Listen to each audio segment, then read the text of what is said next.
கொஞ்ச நாளைக்கு முன்னாடி தான் national payment corporation of India இவங்கள தான் நம்ம என்பிசிஐ அப்படிமோ சுருக்கமாக இவங்க யூபிஐக்கு ஒரு மிகப்பெரிய மாற்றத்தை கொண்டு வந்திருக்காங்க. அது என்னங்கிறத நான் ஒரு வீடியோவாக பதிவு பண்ணியிருக்கேன். இப்போ அதை பற்றிலாம் நான் உங்களுக்கு இந்த வீடியோவில் தெரியப்படுத்த போகிறது இல்லை.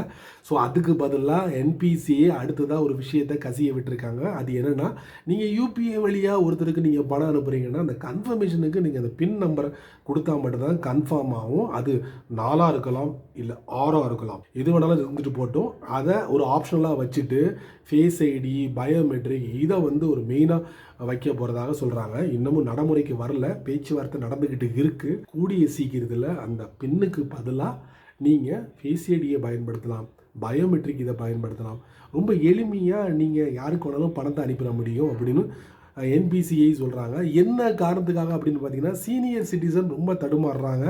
அதே மாதிரி நிறைய பேர் இந்த பின் நம்பரை மறக்கிறாங்கல்ல, அதனால் அந்த அக்கௌண்ட்டே பிளாக் ஆகுது. அதையும் கன்சிடர் பண்ணுறாங்க.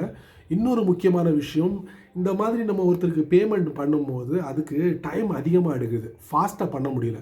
ஸோ அதை தவிர்க்கிறதுக்காகவும் பின்ன ஒரு ஆப்ஷனலாக வச்சுட்டு பயோமெட்ரிக் ஃபேஸ் ஐடியை கொண்டு வர போகிறாங்க. ஸோ இந்த மாதிரி சின்ன சின்ன விஷயங்கள் நிறைய தெரிஞ்சுக்கணும்னு ஆசைப்பட்டீங்கன்னா வழக்கம் போல் நம்ம சேனலை ஃபாலோ பண்ணுங்கள்.